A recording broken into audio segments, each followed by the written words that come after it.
जो नवरात्र की अष्टमी तिथि को, अष्टमी के दिन मां मालिनी के नाम से, मां गौरा के नाम से, आदिशक्ति के नाम से किसी नारी की जिंदगी जब इस तरह से जी रही होती है, शिव पुराण कहती है केवल एक चावल का दाना, एक अक्षत, एक बेलपत्र और एक पुष्प की, लाल पुष्प की पंखड़ी, अष्टमी के दिन मां मालिनी के नाम से, मां गौरा के नाम से, आदिशक्ति के नाम से, तीन नामों का स्मरण कर कर मालिनी, मां गौरा, आदिशक्ति का स्मरण कर कर जो अशोक सुंदरी वाली जगह पर समर्पित कर देती है नारी, उसकी जिंदगी से दुख समाप्त हो जाता है और वो खुशी की ओर अग्रणी। आज भी मां कांगड़ा, मां चिंतपूर्णी, मां मनसा,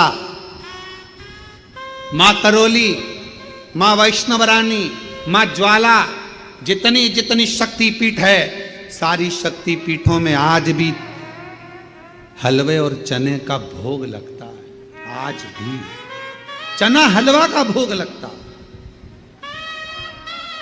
कोई पूछे उनसे, क्यों साहब ये चने का भोग क्यों लगता है, ये हलवे का भोग क्यों लगता है, तो गुड़ की जगह हलवा है, पर चना आज भी उसी जगह पर है। चने का भोग आज भी मां आदिशक्ति को लगाया।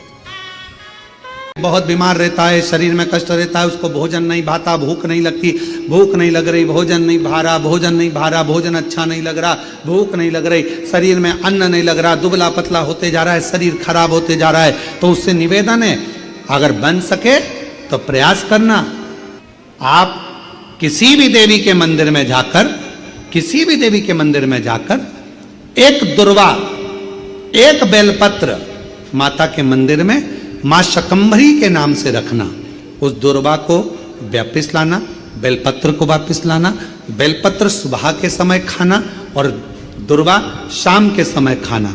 ये दो, एक बेलपत्र एक दुर्वा, लगभग 5 या 7 दिन तक लगातार आपने अगर कर लिया तो भूख भी लगेगी, भोजन भी भाएगा और स्वाद भी आएगा, आपको अच्छा लगेगा। शकंभरी माता का स्मरण कर कर जीव उदर पोषण कर लेता है। उदर किसी भी अष्टमी तिथि को 12 महीने में शुक्ल पक्ष कृष्ण पक्ष की अष्टमी तिथि पड़ती है। यदि किसी भी अष्टमी तिथि को अगर किसी ने नियम बनाया 5 अष्टमी का, 8 अष्टमी का, 7 अष्टमी का, एक कनेर का पुष्प शिवजी के शिवलिंग को समर्पित करना, अशोक सुंदरी के स्पर्श करना, और जो जलाधारी होती है, किसी भी अष्टमी तिथि को 12 महीने में शुक्ल पक्ष कृष्ण पक्ष की अष्टमी तिथि पड़ती है।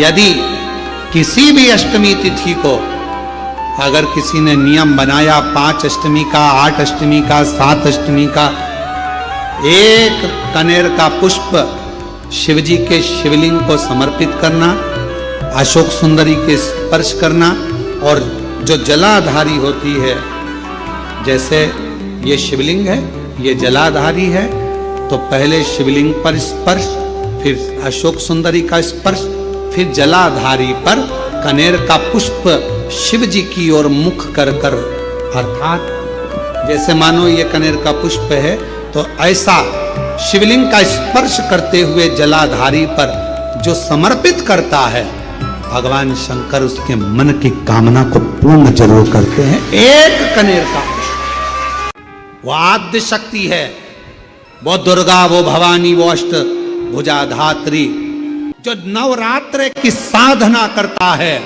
जो मांगता है वो दुर्गा वो दे देती है। अष्टमी तिथि आए, बहुत समय से लगन देख रहे हो, शादी नहीं हो रही, बहुत समय से परेशान हो गए कि विवाह ही नहीं हो रहा, हम तो टेंशन में पड़ गए, लड़की 28 साल 30 साल का लड़का हो गया, विवाह नहीं हो रहा, कुछ मत करो। अष्टमी तिथि आए तो अशोक सुंदरी वाली जो जगह है वहां पर हल्दी की 7 बिंदियां लगा दो, लड़का लड़की का हाथ उस बिंदी पर रखवा दो, उसका नाम गोत्र बोलो, उसी हल्दी में उसके हाथ पीले करवा दो, और पीपल के पेड़ पर उस हाथ के 5 छापे पड़वा दो। 3 महीने में विवाह पक्का हो जाता है। 3 बार ताली बजाने वालों के भी भर देता भंडार। एक बार शिखर का दर्शन करने वाले को शिखर पर पहुंचा देता है मेरा भोलेनाथ। इतना दयालु है, इतना कृपालु। अष्टमी पर एक बेलपत्र, 3 अष्टमी पत्र। आप कभी दिल से, कभी मौका मिले हृदय से अशोक सुंदरी वाली जगह का स्पर्श कर कर भगवान शंकर के शिवलिंग पर एक बार समर्पित कर कर देखना, और दूसरे वर्ष इंतजार करना कि तुमने अष्टमी के दिन बाबा को शमी पत्र बेलपत्र दिया था, क्या बाबा ने तेरे घर में धन और वैभव दिया कि नहीं दिया। जो स्थिति में गाड़ी चल रही थी वो स्थिति की गाड़ी तेरी पार हुई कि ना। पूछो कि नवरात्र में कन्या भोज क्यों कराते हो। दुनिया वालों से पूछो कि नवरात्र में बेटियों को क्यों ढूंढने जाते हो। पूछो कि नवरात्र की अष्टमी और नवमी पर कन्या का पूजन क्यों करते हो। क्योंकि दुनिया वालों को ये मालूम पड़ना चाहिए कि देवी भागवत में लिखा है, एक कन्या एक बेटी जब किसी के घर में मुख झूठा करती है, एक बेटी एक कन्या जब किसी के घर में भोजन करती है तो उसके भंडारे कभी खाली नहीं रहते, इसलिए कन्या पूजन किया जाता है। यदि अपने घर में रहकर अपने दुखड़ों को रोते रहोगे तो तुम्हारा दुख समाप्त होने वाला नहीं है। क्यों? भगवान प्रतिदिन अपने घर के बाहर सुख को, लक्ष्मी को, संपदा को, वैभव को, नंदी को रोज भेजते हैं। और हमारे घर में हम अगर पुराने दुखड़ों को रोज रोएंगे तो हमारा सुख हमारे घर में कभी प्रवेश नहीं करता और दुख जिंदगी भर बना ही रहता है। अपने दुखड़ों को रोना बंद करो, परमात्मा का भजन करो, अच्छा सोचो, अच्छा विचार करो। मुझे मालूम है मेरा शंकर भगवान अच्छा कर देगा, मेरा शिव जी मेरी झोली भर देगा, मेरा भोले बाबा मेरे पर करुणा करेगा, मेरा शंकर भगवान मुझ पर दया करेगा। अच्छा सोचिए। घर में कोई त्योहार हो, घर में कोई उत्सव हो, घर में कोई फंक्शन हो, पूजन हुआ, उसके तुरंत बाद झाड़ू नहीं लगती ना, घर की पूरी संपदा बाहर निकल जाती। जब कोई कन्या, पुरुष, कोई स्त्री अपने घर में आकर मुख झूठा करता है तो उसके तुरंत बाद झाड़ू नहीं लगाई जाती, वरना घर की पूरी संपदा बाहर निकल जाती। स्कंद पुराण कहती है महाराज कि भगवान नारायण स्वयं इस जड़ के नीचे अपना विश्राम करते हैं। महाराज इस जड़ के नीचे प्रयास करा करो। एक चुटकी हल्दी, कितनी? मात्र एक चुटकी हल्दी आंवले के वृक्ष के नीचे भगवान हरि हर महादेव के नाम से रखकर उस पर पूर्व मुख कर कर, पूर्व की ओर मुख कर कर जल समर्पित करना प्रारंभ कर दीजिए।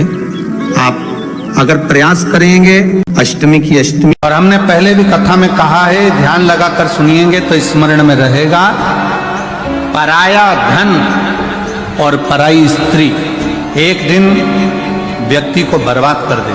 पराया धन और पराई स्त्री एक दिन बर्बादी के सिरे पर ले जाकर छोड़ दे। थोड़ा स्मरण में रखे, आपको स्मरण में रहिए। करोड़ों का किसी का धन पड़ा हो ना, किसी का वैभव पड़ा हो, करोड़ों की दौलत पड़ी हो ना, वो किसी काम की नहीं। अगर आपकी है तो आप स्वीकार करिए। और हमने मात्र एक बेलपत्र और एक दुर्वा, दुर्वा जानते हो ना, दूब बोलते हो कि दुर्वा बोलते हो? हाँ, दुर्वा बोलते ना, हरा कलर की। एक दुर्वा और एक बेलपत्र। प्रयास करना जिंदगी में एक बार, जिन बेटा बेटी का मंगल विवाह नहीं हुआ हो और जिसको लगता है कि भगवान शादी हो तो ऐसी जगह हो जहां हमारा आदर हो, सम्मान हो, सत्कार हो, जहां लोग हमारा आदर करें, सम्मान करें, सत्कार करें, ऐसी जगह विवाह हो जहां आदर सम्मान मिले। एक दुर्वा, एक बेलपत्र। अष्टमी के दिन नंदीश्वर का स्पर्श कराकर, नंदी का स्पर्श कराकर, जलाधारी का स्पर्श कराकर शिवलिंग के ऊपर समर्पित कर देता है, उसको जो वर प्राप्त होता है और घर प्राप्त होता है वो अच्छा ही प्राप्त होता है। अदालत तक नहीं जाना पड़ता, तलाक तक बात नहीं पहुंचती और उसके घर में सुख और समृद्धि रहती। क्या क्या चढ़ाना है? जम के बोलो जरा। एक दुर्वा और एक बेलपत्र। जब किसी व्यक्ति के घर में एक बेटी का जन्म होता और बेटी की किलकारी, बेटी के पांव की खनक, बेटी के किलकारी, पांव की खनक, बेटी के चरण जब किसी के घर के अंदर आते हैं और यदि शिव कृपा से, भगवान की करुणा से, भगवान की दया से माता पिता उस बेटी की परवरिश कर कर उसका कन्यादान अगर कर देते हैं तो उस माता पिता का भी अगला जन्म नहीं होता, वो इस जन्म और मृत्यु के प्रपंच से छूट गए। अब इससे सरल क्या हो सकता है, जरा विचार करिएगा, जरा बहुत सावधानी से इस कथा का स्मरण करिएगा, बहुत ध्यान से सुनिएगा कि बड़े बड़े तपस्वी तप करने जा रहे हैं, साधना वाले साधना करने जा रहे हैं, उपासना वाले उपासना करने जा रहे हैं, व्रत वालों ने व्रत रखा, साधना वालों ने साधना करी, तपस्या वालों ने तपस्या करी, और कंदराओं में बैठकर कोई संत बन गया, कोई साधु बन गया, कोई तपस्वी बन गया, कोई साधक बन गया, कोई उपासक बन गया। किस लिए? कि हम जन्म और मरण के प्रपंच से छूट जाएं। पर शंकर भगवान ने माता पार्वती की साक्षी में कात्यायन ऋषि से कहा कि जब किसी गृहस्थी के घर में एक बेटी का जन्म होता है और उस बेटी की परवरिश जब माता पिता करते हैं, बेटी के किलकारी जिसके घर में गूंजती है और बेटी के चरण जिसके घर में पड़ते हैं, और बेटी का जब कन्यादान होता है तब माता पिता फिर कोई जन्म नहीं लेते, वो माता पिता परमात्मा की शरणागति का सुख भोगते। अब इसमें सबसे ज्यादा जरूरी चीज कौन सी है? एक बहुत ध्यान देने वाला विषय है, थोड़ा ध्यान दीजिएगा। दक्ष प्रजापति के घर में 60 कन्याओं का जन्म हुआ। उसके बाद दक्ष प्रजापति भगवान से कह रहे हैं, देवी जी से कह रहे हैं, मां मेरे घर में एक लड़की और देना, एक बेटी और चाहिए मुझे। जगत जननी दुर्गा कहती है कि तेरे घर में बेटी कहां से आएगी, मैं खुद तेरे घर में बेटी बनकर जन्म लूंगी। सती आई। दक्ष प्रजापति ने शंकर जी का अपमान करा, दक्ष प्रजापति ने देवताओं का अपमान करा, दक्ष प्रजापति ने अपशब्द कहे, दक्ष प्रजापति ने गाली दी, दक्ष प्रजापति ने ताना दिया, दक्ष प्रजापति ने आड़ा टेढ़ा बहुत सारी बातें कही। अब दक्ष प्रजापति को तो नरक जाना था, दक्ष प्रजापति को तो नरक भोगना था। पर दक्ष प्रजापति के घर में बेटियों का जन्म हुआ था, दक्ष प्रजापति ने बेटियों का कन्यादान किया था, इसलिए शंकर भगवान का अपमान करने के बाद भी दक्ष प्रजापति नरक नहीं भोगा है। दक्ष प्रजापति मरण, शीश कटने के बाद बकरे का मुख लग गया और बकरे का मुख लगने के बाद भी स्वर्ग भोगा है, वो दक्ष प्रजापति है, क्योंकि बेटी का जन्म ही प्रबल है।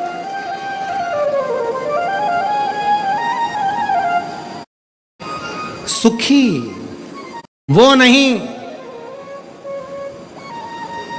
जिनके घर में धन की पेटी है, सुखी वो नहीं जिनके घर में धन की पेटी है, सुखी वो हैं जिनके घर में मुस्कुराती बहू और बेटी है, जिनके घर की बहुओं के चेहरे पर प्रसन्नता हो, जिनके घर की बेटियों के चेहरे पर मुस्कुराहट हो। समझ लेना कि उस घर में भले धन ना हो पर वो शंकर की कृपा उसके घर में सदा बनी हुई है, सदा।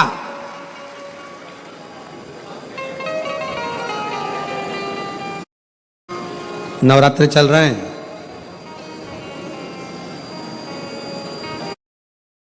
माँ जगत जननी जगदम्बा से प्रार्थना करा करो कि तू मेरे घर में एक बार जरूर आना। माँ प्रत्येक घर के अंदर एक बेटी का जन्म जरूर होना चाहिए। माँ और बाप को दूसरा जन्म नहीं लेना पड़ेगा, वो भगवान शंकर के धाम में खूब आनंद के साथ कैलाश पर बैकुंठ में स्वर्ग के सिंहासन पर बैठेगा। इसलिए देवी भागवत में लिखा है कि नवरात्रि में एक दिन, जैसे प्रतिपदा है पहला दिन है तो एक कन्या का पूजन करो, द्वितीया है तो 2 कन्या का पूजन करो, तृतीया है तो 3 कन्या का पूजन करो, चतुर्थी है तो 4 कन्या का पूजन करो, पंचमी है 5 कन्या का पूजन करो, छठ है 6 कन्या का पूजन करो, सप्तमी है 7 कन्या का पूजन करो, अष्टमी है 8 कन्या का पूजन करो, नवमी है जम के बोलो 9 कन्याओं का पूजन करो। और अगर इस तरह से आप पूजन नहीं कर सकते नवरात्रि में तो 9 कन्याओं का पूजन एक साथ या तो अष्टमी के दिन या नवमी के दिन कर दो, या मध्य में बीच में भी आप कर सकते हो एक साथ। पर अगर आपकी कोई कामना है, आपकी कोई इच्छा है, मालूम पड़े, जैसे कई लोग कहते हैं कि हमारी इच्छा है, हमारी वो मकान नहीं बिक रहा, या हमारी वो जमीन नहीं खरीदी जा रही, या हमारी कोई कंपनी नहीं डल रही, या हमारे काम में ये अड़चन आ रही है, तो नवरात्रि में 4 नवरात्रि में से किसी भी नवरात्रि में आप नियम बना लो कि एक कलश की स्थापना कर कर एक दिन में 1 कन्या का पूजन कर कर उसको भोजन कराना, लाल वस्त्र देना, लाल चुनरी देना, दूसरे दिन में 2 कन्याओं का पूजन कर कर लाल वस्त्र ओढ़ाना, लाल चुनरी देना, तीसरे दिन में 3, चौथे दिन में 4, 5वें दिन में 5, ऐसे 7-9 दिन तक एक एक कन्याओं के क्रम को बढ़ाते बढ़ाते बढ़ाते बढ़ाते आप उस पूजन का विधान प्रबल कर सकते। क्या मैं नवरात्रि में अगर मान लो कोई साधना करना हो तो कौन सी साधना करना चाहिए? हम किसकी आराधना करें? हम 9 दिन तक किसकी साधना करें? तो अगर बन सके तो देवी भागवत में सबसे सुंदर साधना यही है कि हम एक दिन में 1 कन्या के चरण धोकर पूजन कर कर उस कन्या को भोजन कराकर उसका स्मरण करें। कन्या को 1 दिन में 1, 2 दिन में 2, 3 दिन में 3, 4 दिन में 4, 5 दिन में 5, ऐसे नवरात्रि 4 बार जो नवरात्रि आती, किसी भी नवरात्रि में आप स्मरण कर उसका फल मिलेगा।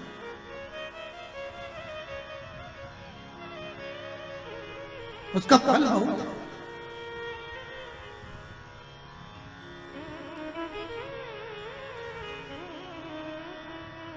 जैसे बेलपत्री का किया गया दान छिन्न नहीं माना गया। किस चीज का दान? जम के बोलिए जरा। बेलपत्री। बेलपत्री का किया गया दान छिन्न दान नहीं है, समाप्ति नहीं होती। बेलपत्री अगर आपने कोई आपसे कहा जी जी तुम्हारे यहाँ बेलपत्री लगी है, जरा 8-10 दे दोगी क्या? बिल्कुल। और उससे कहो बेलपत्र तू मत तोड़, हम तोड़ कर देते, और अपने हाथ से बेलपत्र निकाल कर उसको दो दान। ये छिन्न दान नहीं है, ये समाप्त नहीं होता। ये बेलपत्र का दान अविरल दान बढ़ता है।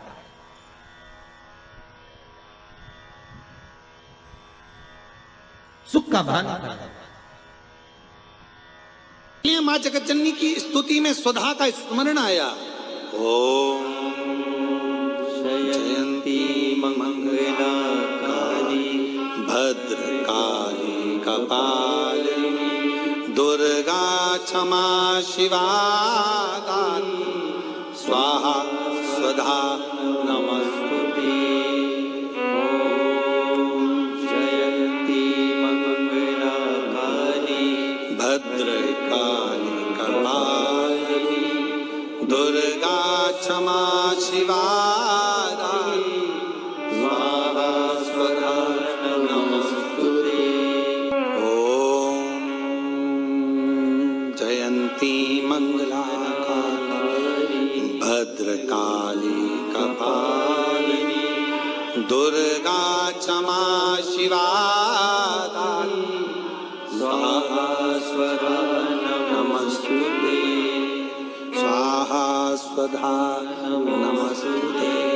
स्वाहा स्वधा नमस्तुते।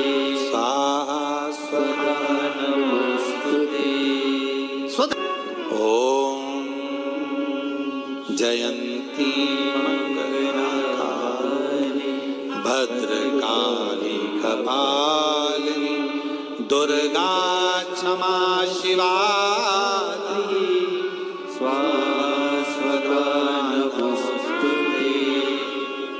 ओम जयंती मंगला काली भद्रकाली कपालिनी दुर्गा क्षमा शिवा दानी स्वाहा स्वधा नमस्तुते।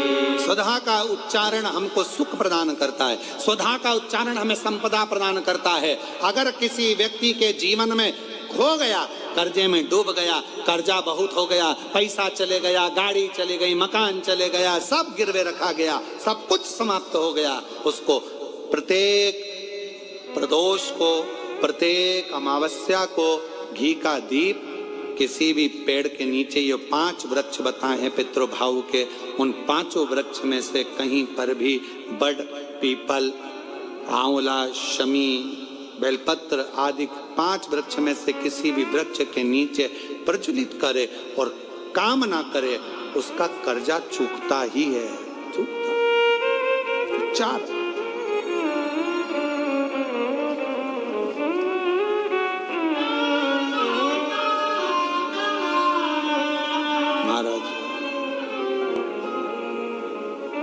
शिव का मैं बेटा बेटियों से कहूंगा, नवयुवक बच्चों से कहूंगा, अगर आप कंपटीशन एग्जाम में बैठ रहे हो, अपनी पूरी मेहनत करो, पूरा परिश्रम करो, रात दिन एक करो और लगे रहो, और 9 दिन तक नवरात्रि में 9 लाल फूल की 9 पंखड़ियां या 9 कोई भी चावल लाल कलर में कर कर, कुंकू में कर कर, अगर माँ जगत जननी के मंदिर में नहीं जा सकते, माँ भीड़ रहे, तो शिवलिंग की जो जलाधारी है, जहां पानी गोल घूमता है, इस जलाधारी पर कहीं पर भी नवरात्रे में 9 दिन तक या तो लाल फूल की पंखड़ी 9 या 9 चावल के दाने लाल कलर कर कुंकू में, लाल चंदन में उस स्थान पर चढ़ाना प्रारंभ करो। 9 दिन के बाद तुम्हें 15 दिन और निकलेंगे, उसके बाद तुम्हें खुद लगेगा कि तुम्हारी जॉब, तुम्हारी नौकरी तुम्हारा बाबा ने लगाया है। नवरात्रि चल रही है, मान लो कर्जा बहुत ज्यादा मात्रा में हो गया हो, पीक अच्छी नहीं आई हो, फसल अच्छी नहीं आई हो, बहुत टेंशन की जिंदगी अगर चल रही हो, बहुत चिंता ग्रसित कर रखी हो, और ऐसा लग रहा है कि पैसे की आवक कहीं से नहीं है और टेंशन बढ़ता जा रहा है, तो ये नवरात्रे जब पूर्ण हो तो दशमी जब तिथि आए, 9 दिन पूरे होने के बाद जब 10वीं तिथि आए, 10वीं दशहरा, चैत्र का जो दशहरा, नवरात्रे पूर्ण होने के बाद में जो 10वीं तिथि आए, समी के पत्ते 5 दुर्वा, 5 बेलपत्र, भगवान शंकर के मंदिर में 1 शमी का पत्ता, 1 दुर्वा, 1 बेलपत्र, भगवान शंकर से अपनी कामना करके, अपना गोत्र बोलकर शंकर भगवान के शिवलिंग पर समर्पित कर। फिर दूसरा पत्ता, दूसरा शमी पत्ता, दूसरी दुर्वा, फिर शिव जी पे समर्पित कर।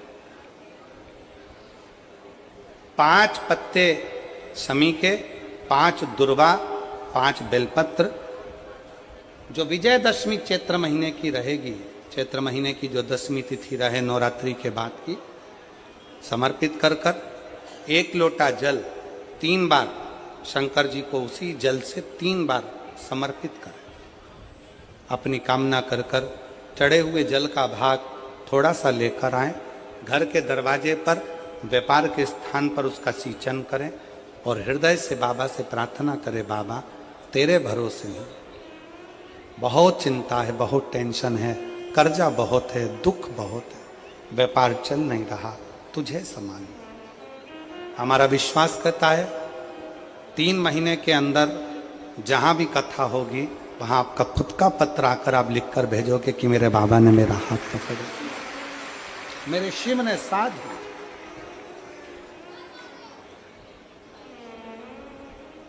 विजयदशमी पर शमी के पत्र की बड़ी महत्वता होती है।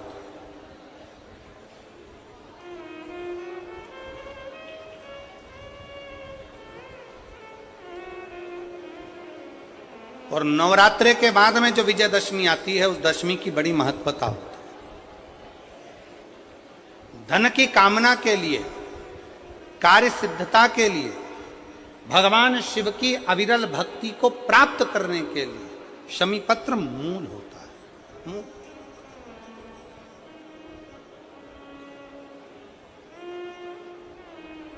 और हम तो बिल्कुल कहेंगे शहादा वालों से भी, और जितने आस्था चैनल पर कथा सुन रहे हैं, जितने टीवी पर कथा सुन रहे हैं, मोबाइल पर कथा सुन रहे हैं, कि कभी कभी दो स्थान पर दीप लगाने में पीछे मत हटो। पहला, बेलपत्री के वृक्ष के नीचे। दूसरा, कहीं मौका लग जाए तो शमी के वृक्ष के नीचे भी कभी कभी अपनी कामना के लिए बाबा से प्रार्थना कर कर कि बहुत कर्जे में लदालूम हूं, बहुत तकलीफ चल रही है, तो बेलपत्री के वृक्ष के नीचे भी दिया लगाओ और शमी के पेड़ के नीचे भी दिया लगाओ। कभी कभी बाबा से प्रार्थना।